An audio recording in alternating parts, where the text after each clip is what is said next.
नमस्कार दोस्तों, निक्वी क्लासेज में आपका एक बार फिर से स्वागत है। दोस्तों हमारी क्लासेज चल रही थी आरपीएफ का भी किसका बेंच चल रहा था, जीके और जीएस के बारे में हम क्वेश्चनों के बारे में अध्ययन कर रहे थे। क्वेश्चनों के बारे में हम इस प्रकार से अध्ययन कर रहे थे जो आरपीएफ में हो, चाहे रेलवे में हो, चाहे दिल्ली पुलिस में हो। पीछे के लगे हुए क्वेश्चन हम आपके सामने लेकर आ रहे थे और उसके साथ आगामी आने वाले किस प्रकार से आपके आरपीएफ में आगे किस प्रकार से क्वेश्चन आ सकते हैं उसके बारे में हम चर्चाएँ कर रहे थे। तो आज का हमारा क्वेश्चन क्या है उसके बारे में हम चर्चाएं करते हैं। इससे पहले बता दूं, यदि आप चैनल पर नए हो तो ज़्यादा से ज़्यादा मित्रों को भी शेयर कीजिए और आप भी चैनल को सब्सक्राइब कर लें ताकि आगामी आने वाली भर्तियों के नोटिफिकेशन और इन कक्षाओं के नोटिफिकेशन भी आप तक जल्द से जल्द पहुँच जाएँ। दोस्तों चर्चा करते हैं आज के क्वेश्चन में और हमारी क्लास को आगे बढ़ाते हैं। तो आज का हमारा क्वेश्चन क्या है? आज का हमारा क्वेश्चन है कैबिनेट मिशन भारत कब आया। कैबिनेट मिशन भारत कब आया, ये किसके द्वारा भारत भेजा गया था? तो देखो दोस्तों, पहले हमारे भारत पे औपनिवेशिक काल में किसका शासनकाल था? अंग्रेज़ों का शासनकाल था। तो अंग्रेज क्या कर रहे थे, हमारे देश में संविधान निर्माण के लिए अलग अलग मिशन को हमारे ब्रिटिश सरकार द्वारा भेजे गए संविधान निर्माण के लिए अलग अलग कैबिनेट मिशन भेजे गए थे। कौन कौन से मिशन भेजे गए थे उसके सभी मिशनों के बारे में आज हम चर्चा करने वाले हैं। ये पेपर में पूछा हुआ क्वेश्चन है कि कैबिनेट मिशन भारत कब आया था। कई बार पूछ लिया जाता है स्टेफोर्ड क्रिप्स मिशन भारत कब आया था, माउंटबेटन योजना भारत कब आई थी। इस प्रकार से आपसे क्वेश्चन पूछे जाते हैं। स्टेफोर्ड क्रिप्स जब भारत आया था उसमें कितने सदस्य भारत साथ में आए थे, कौन कौन से सदस्य थे, उसके अध्यक्ष कौन से थे, इसके बारे में हम चर्चाएँ करते हैं। तो बात करते हैं हमारा कैबिनेट मिशन के बारे में पूछा। कैबिनेट मिशन में पहला ये हमारा ऑप्शन है 8 अगस्त 1940, दूसरा ऑप्शन है मार्च 1942, और तीसरा ऑप्शन है 24 मार्च 1946 और चौथा ऑप्शन है 3 जून 1947। ये सभी डेटें इस प्रकार से हैं कि किसी न किसी डेट पे कोई ना कोई मिशन ब्रिटिश सरकार या अंग्रेजों द्वारा हमारे भारत में भेजा गया था। तो बात करते हैं 8 अगस्त 1940 को। 8 अगस्त 1940 को ब्रिटिश सरकार द्वारा कौन सा मिशन भेजा गया था? अगस्त प्रस्ताव हमारे भारत में भेजा गया था। कौन सा? अगस्त प्रस्ताव। इसके बाद में अगस्त प्रस्ताव के बाद में क्या होता है, भारत में भारत छोड़ो आंदोलन गांधी जी द्वारा प्रारंभ किया जाता है। ठीक है दोस्तों, अगस्त प्रस्ताव हमारे, देखो दोस्तों क्वेश्चन इस प्रकार से भी आ सकता है, ब्रिटिश सरकार द्वारा भारत में संविधान निर्माण के लिए सर्वप्रथम भेजा गया मिशन कौन सा है? तो आपको आंसर क्या देना है? अगस्त प्रस्ताव। अगस्त प्रस्ताव कब आता है भारत में? 8 अगस्त 1940 को क्या आता है? अगस्त प्रस्ताव भारत में आता है। ठीक है, तो दोस्तों इस प्रकार से भी क्वेश्चन पूछा जाता है। तो ये पूछा हुआ क्वेश्चन है, इसीलिए मैं एक साथ ये आपके लिए क्वेश्चन लेकर आया हूँ। फिर बात करते हैं मार्च 1942 में कौन सा मिशन भारत आया था। तो मार्च 1942 में आया था क्रिप्स मिशन भारत। कौन सा मिशन आया था?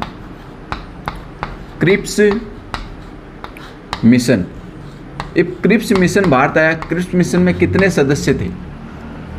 आपसे पूछ लिया जाए क्रिप्स मिशन में कितने सदस्य थे, तो 3 सदस्य थे। दोस्तों आगे बात करते हैं मार्च 1946। 24 मार्च 1946 में कौन सा सदस्य भारत में मिशन भारत आया था? तो कैबिनेट जो मिशन हमने पूछा है क्वेश्चन में, कैबिनेट मिशन कब भारत आया? तो 24 मार्च 1946 को कैबिनेट मिशन भारत आया था। इसके बाद में आगे बात करते हैं 3 जून 1947 को। 3 जून 1947 को कौन सा मिशन भारत आता है आपसे पूछ लिया जाए तो माउंटबेटन योजना आती है। माउंटबेटन योजना माउंटबेटन द्वारा ही लाई गई थी। ठीक है दोस्तों, तो इसके द्वारा संविधान का क्या होता है, फिर निर्माण होता है। कौन सी योजना आती है 3 जून 1947 को? माउंटबेटन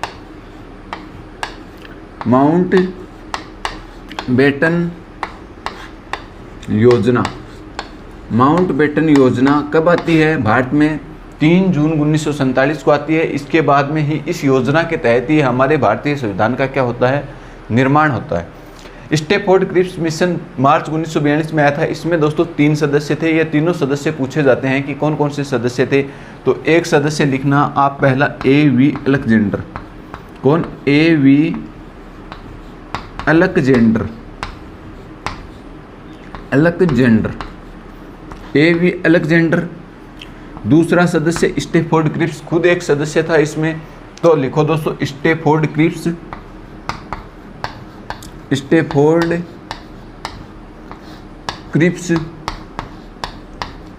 और तीसरा सदस्य जो था वो क्या था, इसका अध्यक्ष था। कैबिनेट मिशन आया था भारत में, उसमें 3 सदस्य आए थे। कौन कौन से सदस्य आए थे? ये 3 सदस्य भारत में आए थे स्टैफोर्ड क्रिप्स मिशन में। सॉरी दोस्तों, माउंटबेटन योजना के तहत संविधान निर्माण में। उसके अध्यक्ष किसे बनाया गया था? आपसे पूछा जाए तो उसका अध्यक्ष बना था लॉर्ड पैट्रिक लोरेंस। तीसरा सदस्य कौन आया था? Lord Patrick Lawrence. और ये क्या था इसका, इस सदस्यों में क्या था? अध्यक्ष था। तो माउंटबेटन योजना में कितने सदस्य आए थे? 3 सदस्य आए थे। कौन कौन से? A.V. Alexander, Stafford Cripps, Lord Patrick Lawrence. और लॉर्ड पैट्रिक लोरेंस क्या थे? इसके अध्यक्ष बने थे।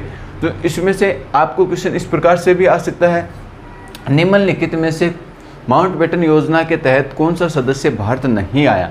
तो आपको ये 3 नाम मिलेंगे। A.V. अलेक्जेंडर भारत आया था, स्टैफोर्ड क्रिप्स भारत आया था, और लॉर्ड पैट्रिक लोरेंस भारत आए थे, जो क्या थे? लॉर्ड माउंटबेटन योजना के क्या थे? अध्यक्ष थे।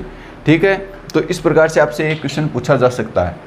एक बार फिर से देख लेते हैं कि हमारा क्वेश्चन क्या था और इसमें अंग्रेज़ों द्वारा हमारे भारत में संविधान निर्माण के लिए कौन कौन से मिशन भारत में भेजे गए थे। दोस्तों हमारा क्वेश्चन था कैबिनेट मिशन भारत कब आया। इसमें हमारे ऑप्शन थे 8 अगस्त 1940, मार्च 1942, इसके बाद में 24 मार्च 1946 और इसके बाद में 3 जून 1947। और आपसे पूछा है कैबिनेट मिशन, तो कैबिनेट मिशन का आपको आंसर देना है 24 मार्च 1946 को क्या आया था? ये भारत आया था। सॉरी दोस्तों, 24 मार्च 1946 को क्या आया था? ये मिशन भारत आया था, कैबिनेट मिशन। इसके बाद में बात करते हैं 8 अगस्त 1940 को भारत के संविधान के निर्माण के लिए प्रथम मिशन कौन सा भेजा गया? आपसे पूछा जाए तो अगस्त प्रस्ताव प्रथम मिशन भारतीय संविधान के निर्माण के लिए ब्रिटिश सरकार द्वारा भेजा गया था। ये ब्रिटिश सरकार द्वारा भारतीयों के लिए संविधान निर्माण की प्रथम क्या थी? मिशन भेजा गया था 8 अगस्त 1940 को अगस्त प्रस्ताव के रूप में। ठीक है दोस्तों, इसके बाद में बात करते हैं मार्च 1942 को अंग्रेजों द्वारा कौन सा मिशन भेजा गया? तो मार्च 1942 के द्वारा क्रिप्स मिशन भारत में भेजा गया था। इसके बाद में आता है कौन सा? कैबिनेट मिशन 24 मार्च 1946। ठीक है दोस्तों, इसके बाद में कौन सा मिशन आता है? लॉर्ड माउंटबेटन योजना आती है 3 जून 1947। इसी के द्वारा ही क्या होता है? हमारे भारतीय संविधान का क्या होता है? निर्माण होता है। तो दोस्तों इसमें 3 सदस्य थे। कौन कौन थे? A.V. अलेक्जेंडर था, स्टैफोर्ड क्रिप्स थे और Lord Patrick Lorentz. Lord Patrick Lorentz को इसका क्या बनाया गया था? अध्यक्ष बनाया गया था। और दोस्तों बड़े लेवल की जो एग्जाम में होती हैं तो उसमें किस प्रकार से एक क्वेश्चन पूछा जा सकता है?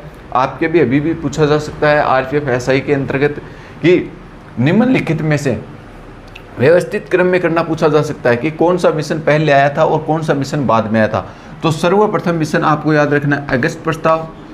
अगस्त प्रस्ताव देखो, एक स्पेलिंग इंग्लिश में मारते हैं तो A से प्रारंभ होती है, तो आपको A से प्रारंभ होती है। तो ये अगस्त प्रस्ताव पहले करना है, फिर क्रिप्स प्रस्ताव आया था, फिर कैबिनेट मिशन आया था और उसके बाद में माउंटबेटन आया था।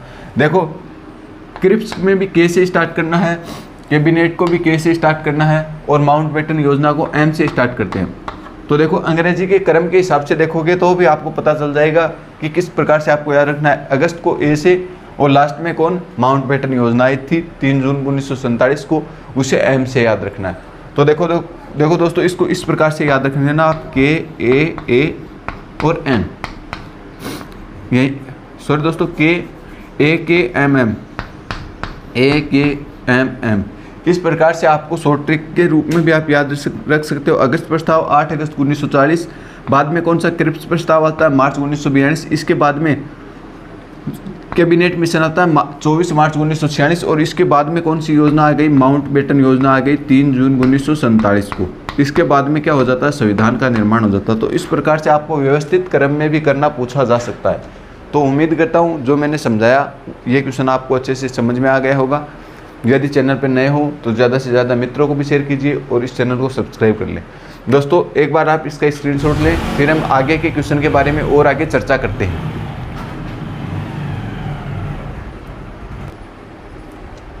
दोस्तों आगे अगले क्वेश्चन के बारे में चर्चा करते हैं। अगला हमारा क्वेश्चन क्या है? अगला क्वेश्चन हमारा स्टेडियमों से है। स्टेडियमों से क्या है क्वेश्चन पूछा जाता है? वर्तमान में खेल का विश्व कप भी हुआ है हमारा क्रिकेट के ओर से, तो इसमें क्या है, खेल स्टेडियमों के बारे में आपसे क्वेश्चन कई बार पूछ लिया जाता है, और खास करके केंद्र के जितने भी एग्जाम में होते हैं उसमें इसी प्रकार से विविध के जो क्वेश्चन होते हैं वो ज़्यादा पूछे जाते हैं किताब से। तो इसमें हम क्या करेंगे, अध्ययन करने वाले हैं खेल स्टेडियमों के बारे में। इस 4 क्षेत्रों में कौन कौन से स्टेडियम है इसके बारे में हम अध्ययन करने वाले हैं। जैसे दिल्ली में कौन सा स्टेडियम है, अहमदाबाद में कौन सा स्टेडियम है, बम्बई में कौन सा स्टेडियम है, इन स्टेडियमों के बारे में चर्चा करने वाले हैं। कई बार ये क्वेश्चन पूछे जाते हैं कि कौन से क्षेत्र में व कौन से शहर में कौन सा स्टेडियम स्थित है, इसके बारे में चर्चाएं करते हैं। तो दोस्तों हमें क्या क्वेश्चन में क्या पूछा गया है, फिरोज शाह कोटला स्टेडियम कहाँ स्थित है। अभी इसका वर्तमान में नाम चेंज कर दिया गया है, इसका वर्तमान में क्या नाम है वो मैं आपको बता दूं। इसको फिरोज शाह कोटला स्टेडियम अब नाम नहीं है, अब इसका नाम है अरुण जेटली स्टेडियम। क्या नाम है, अरुण जेटली स्टेडियम। अरुण जेटली स्टेडियम इसका वर्तमान में क्या है, नाम है स्टेडियम। अरुण जेटली स्टेडियम क्या है, वर्तमान में इसका नाम है किसका, फिरोज शाह कोटला स्टेडियम का। अब आपसे पूछ लिया जाए फिरोज शाह कोटला स्टेडियम है कहाँ स्थित है, तो मैं आपको आंसर बता दूं, ये दिल्ली में स्थित है। फिरोज शाह कोटला स्टेडियम कहाँ स्थित है, तो दिल्ली में स्थित है। अब आपसे पूछ लिया जाए अहमदाबाद में कौन सा स्टेडियम है, तो अहमदाबाद में एक ही स्टेडियम है, सरदार वल्लभ भाई पटेल स्टेडियम। उसका नाम फिर किया गया था नरेंद्र मोदी स्टेडियम, और वर्तमान में उसका नाम है मोटेरा स्टेडियम। तो पहले कौन सा स्टेडियम, तीनों नामों से आपसे क्वेश्चन पूछा जा सकता है। तो जब ये गठित स्टेडियम बना था तो किस नाम से इसकी स्थापना हुई थी, तो सरदार पटेल स्टेडियम। लिखो दोस्तों, Sardar Patel stadium. Sardar Patel stadium.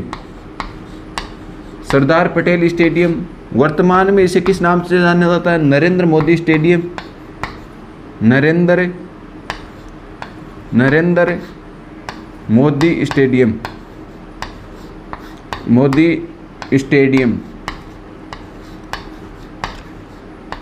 Narendra Modi stadium. इसके बाद में आगे बात करते हैं, अब वर्तमान में इसे किस नाम से जाना जाता है, तो आपसे पूछ लिया जाए तो मोटेरा स्टेडियम। कौन सा stadium, Motera stadium. Motera stadium. और नीचे एक बात और लिख लो, यह भारत का सबसे बड़ा स्टेडियम है। यह है भारत का सबसे बड़ा स्टेडियम है।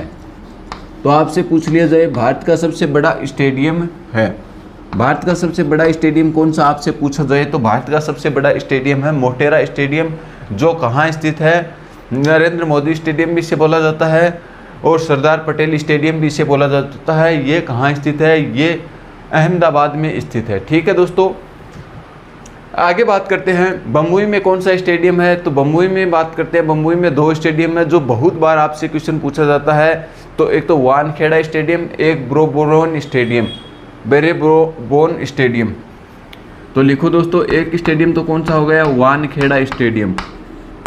वानखेड़ा स्टेडियम। वानखेड़ा स्टेडियम आपसे कई बार पूछा जाता है कि वानखेड़ा स्टेडियम कहाँ स्थित है, तो आपको क्या आंसर देना है, वानखेड़ा स्टेडियम मुंबई में स्थित है। और दूसरा स्टेडियम आपसे पूछ लिया जाए तो ब्रेबोर्न स्टेडियम। ब्रेबोर्न स्टेडियम कौन सा, ब्रेबोर्न स्टेडियम। ब्रेबोर्न स्टेडियम कहाँ स्थित है आपसे पूछ लिया जाए तो ब्रेबोर्न स्टेडियम भी कहाँ स्थित है, मुंबई में स्थित है। ये दोनों ही क्वेश्चन कई बार पूछे हुए क्वेश्चन हैं, इसीलिए मैं आपको स्टेडियमों का क्वेश्चन करवा रहा हूँ, क्योंकि वर्तमान में वर्ल्ड कप हुआ और वर्ल्ड कप किसने जीता, इंडिया ने जीता है, तो ये आपसे क्वेश्चन पूछा जा सकता है। ठीक है दोस्तों, आगे बात करते हैं कोलकाता में कौन सा स्टेडियम है, ये भी कई बार क्वेश्चन पूछा हुआ है। तो कोलकाता में है ईडन गार्डन स्टेडियम। कौन सा है, Eden garden stadium. Eden garden stadium. आपसे पूछ लिया जाए ईडन गार्डन स्टेडियम कहाँ स्थित है, तो कोलकाता में स्थित है। एक स्टेडियम और पूछा जाता है जिसका संबंध विराट कोहली से बहुत ज़्यादा है। कौन सा स्टेडियम है दोस्तों, चिन्ना स्वामी स्टेडियम। चिन्ना स्वामी स्टेडियम कहाँ स्थित है, बेंगलुरु में स्थित है। तो लिखो दोस्तों, चिन्ना स्वामी स्टेडियम, चिन्ना स्वामी स्टेडियम, चिन्ना स्वामी स्टेडियम आपसे पूछ लिया जाए कि चिन्ना स्वामी स्टेडियम कहाँ स्थित है, तो बेंगलुरु में स्थित है। कहाँ स्थित है? बेंगलुरु में। बेंगलुरु में, बेंगलुरु में कौन सा स्टेडियम आपसे पूछ लिया जाए तो कौन सा स्टेडियम है? चिन्ना स्वामी स्टेडियम कहाँ स्थित है? बेंगलुरु में स्थित है। तो ये थे मैं आपके सामने लेकर आया हूँ कुछ प्रमुख स्टेडियमों के बारे में। और भी बहुत सारे स्टेडियम हैं, उनकी भी हम आगे की क्लासों में चर्चाएं करते रहेंगे। उससे पहले मैं बता दूं आपको, एक बार इसका फिर से रिवीजन करते हैं कि हमने अभी तक कौन कौन से स्टेडियमों के बारे में अध्ययन किया है, उसके बारे में चर्चा करते हैं। तो एक तो देखो दोस्तों, फिरोज शाह कोटला स्टेडियम आपसे क्वेश्चन में पूछा था, फिरोज शाह कोटला स्टेडियम कहाँ स्थित है, और इसका वर्तमान में नाम फिरोज शाह कोटला नहीं है, इसलिए यह क्वेश्चन मोस्ट हो जाता है आपके लिए। तो इसका वर्तमान में नाम क्या है? इसका वर्तमान में नाम है अरुण जेटली स्टेडियम। अरुण जेटली स्टेडियम वर्तमान में नाम है फिरोज शाह कोटला स्टेडियम का। और फिरोज शाह कोटला स्टेडियम है कहाँ पे स्थित आपसे पूछ लिया जाए तो ये कहाँ स्थित है? दिल्ली में स्थित है। ठीक है दोस्तों, इसके बाद में आगे बात करते हैं अहमदाबाद में। हमारा अगला बी नंबर ऑप्शन था अहमदाबाद। तो अहमदाबाद में कौन सा स्टेडियम है? तो अहमदाबाद में एक स्टेडियम है, उसके 3 बार नाम चेंज किए गए हैं, इसलिए भी ये पूछा जा सकता है। और एक क्या क्वेश्चन है, ये सबसे मोस्ट क्वेश्चन बनता है कि भारत का सबसे बड़ा स्टेडियम कौन सा है, तो भी यही स्टेडियम है, सरदार वल्लभ भाई पटेल स्टेडियम। अब आपसे पूछ लिया जाए सरदार वल्लभ भाई पटेल को क्या कहा जाता है? लोहा पुरुष के नाम से जाना जाता है। नर्मदा नदी के तट पर क्या इनकी सबसे बड़ी मूर्ति भी स्थापित की गई है। तो सरदार वल्लभ भाई पटेल को क्या कहा जाता है, ये भी लिख लो दोस्तों साथ में ही, लोहा पुरुष कहा जाता है, पुरुष कहा जाता है। और इसकी जयंती किस रूप में मनाई जाती है? 31 अक्टूबर को इसकी जयंती आती है। 31 अक्टूबर को किस दिवस में मनाया जाता है? 31 अक्टूबर को क्या आती है? इनकी जयंती आती है। इसे किस रूप में मनाया जाता है? एकता दिवस के रूप में मनाया जाता है। एकता दिवस के रूप में मनाया जाता है, के रूप में मनाया जाता है, मनाया जाता है। तो एकता दिवस के रूप में कब किसे मनाया जाता है? एकता दिवस के रूप में सरदार वल्लभ भाई पटेल की जयंती को मनाया जाता है। कब आती है? 31 अक्टूबर को आती है। इसे लोहा पुरुष क्यों कहा जाता है? आपसे पूछ लिया जाए सरदार पटेल जी को लोहा पुरुष क्यों कहा जाता है? देखो दोस्तों, स्वतंत्रता से पहले भारत क्या था? छोटी छोटी रियासतों में बटा हुआ था। जैसे हम बात करते हैं राजस्थान में कितनी देसी रियासतें थी, तो राजस्थान में 19 देसी रियासतें और 3 ठिकाने थी। इस प्रकार से संपूर्ण भारत क्या था? छोटी छोटी एक रियासतों में बटा हुआ था। तो उस सभी रियासतों को एक करने का काम किसने किया था? सरदार वल्लभ भाई पटेल ने किया था। 565 देसी रियासतें थी उस समय भारत में, और 565 में से 4 रियासतों को छोड़कर सरदार वल्लभ भाई पटेल ने सभी को एक करने का काम किया था। फिर लास्ट में जाकर एक तो जो जम्मू कश्मीर की जो रियासत थी और एक हैदराबाद की रियासत, हैदराबाद की रियासत को ऑपरेशन पोलो के तहत सरदार वल्लभ भाई पटेल को भारत में विलय किया जाता है, और जम्मू कश्मीर का शासक को दबाव में लाकर उसे भी क्या कर लिया जाता है? भारत में विलय कर लिया जाता है। तो इस प्रकार से भारत को एक करने का काम किसने किया था? सरदार वल्लभ भाई पटेल ने किया था। इसीलिए सरदार वल्लभ भाई पटेल जी को क्या कहा जाता है? भारत का लोहा पुरुष के नाम से जाना जाता है। और जब पहली बार संविधान सभा के चुनाव हुए थे, उस समय भारत के गृह मंत्री सर्वप्रथम किसे बनाया गया था? सरदार वल्लभ भाई पटेल को बनाया गया था। तो इस प्रकार से आपसे सरदार वल्लभ भाई पटेल से भी कई प्रकार के क्वेश्चन पूछे जा सकते हैं। जब हम हिस्ट्री पढ़ेंगे तो सरदार वल्लभ भाई पटेल के बारे में एक संपूर्ण तरीके से पूरा का पूरा अध्ययन करेंगे कि इसे सरदार की उपाधि किसने दी थी। बारदोली की महिलाओं ने इन्हें सरदार की उपाधि दी थी। इसने किस किस प्रकार से भारत में स्वतंत्रता के समय अपना प्रमुख योगदान दिया था, उन सभी योगदानों के बारे में भी हम चर्चा करेंगे।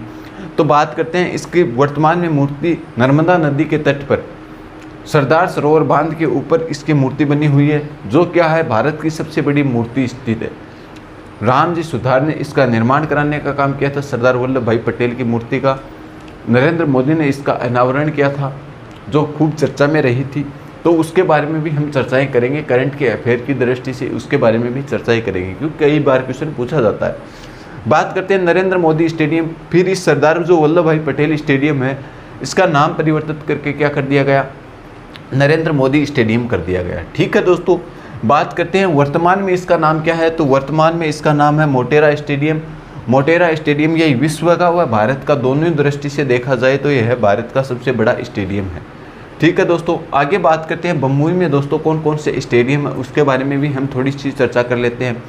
तो 2 स्टेडियम मुंबई में है, एक तो वानखेड़ा स्टेडियम जो कई बार हालांकि क्वेश्चन भी पूछा गया है। मैं अलग अलग तरीके से भी अलग अलग आपको क्वेश्चन लिखा सकता था, परंतु मैं ये देखता हूँ कि एक ही क्वेश्चन में आपको सभी क्वेश्चन मिले तो आपको भी याद करने में थोड़ी आसानी होगी, क्योंकि मैं भी आपकी तरह ही एक स्टूडेंट रहा हूँ और आगे भी मैं टीचर की तैयारी कर रहा हूँ। तो मुझे पता है कि किस प्रकार से हमारे क्वेश्चन याद होते हैं। जिस प्रकार से मेरे जो क्वेश्चन याद होते हैं उसी प्रकार से आपके भी जल्दी याद कराने का प्रयास करता हूं। तो दोस्तों बम्बई में कौन सा स्टेडियम है, वानखेड़ा स्टेडियम। वानखेड़ा स्टेडियम कहाँ स्थित है, तो बम्बई में स्थित है। ब्रेबोर्न स्टेडियम आपसे पूछ लिया जाए तो ब्रेबोर्न स्टेडियम भी कहाँ स्थित है, बम्बई में स्थित है। दोनों ही स्टेडियम परीक्षा में बहुत बार पूछे गए हैं। इसके बाद में बात करते हैं आगे, कोलकाता में कौन सा स्टेडियम है। तो ये तो बहुत बार क्वेश्चन पूछा गया है, कोलकाता में है ईडन गार्डन स्टेडियम। तो ये क्वेश्चन तो बहुत बार आपसे पूछा गया है। इसके बाद में आगे एक स्टेडियम की और बात करते हैं, चिन्ना स्वामी स्टेडियम। चिन्ना स्वामी स्टेडियम भी आपको कई बार परीक्षा में पूछा गया है। तो चिन्ना स्वामी स्टेडियम आपसे पूछा जाए तो कहाँ स्थित है, तो चिन्ना स्वामी स्टेडियम बेंगलुरु में स्थित है। ठीक है दोस्तों, आ गया समझ में आपको ये क्वेश्चन। तो उम्मीद करता हूँ कि आपको जो मैं पढ़ा रहा हूँ आपको अच्छे से समझ में आ रहा है। आप भी इसे ज़्यादा से ज़्यादा मित्रों को शेयर कीजिए और आप भी इस चैनल को सब्सक्राइब कर लें। यदि नए हो तो सभी क्लासों की प्लेलिस्ट इस चैनल के ऊपर उपलब्ध है, आप पीछे जाकर सभी क्लासें देख सकते हो। और दोस्तों यदि आपको कोई चीज़ कहीं पे समझ में नहीं आई है तो आप हमें कमेंट करके बताया करो। और जो आपको होमवर्क के लिए जो क्वेश्चन दिया जाता है वो भी आप ज़रूर हमें कमेंट में आंसर किया करो, ताकि हमें भी पता चल सके कि आप कितनी तैयारी कर रहे हो। और आपके कमेंटों को देखकर भी हम भी अगली कक्षा में दोगुनी एनर्जी के साथ आपको पढ़ाने के लिए आते हैं। तो दोस्तों आज की कक्षा में हम इतना ही कर पाएंगे, मिलते हैं आपको नेक्स्ट कक्षा में। आज के लिए इतना ही, धन्यवाद दोस्तों।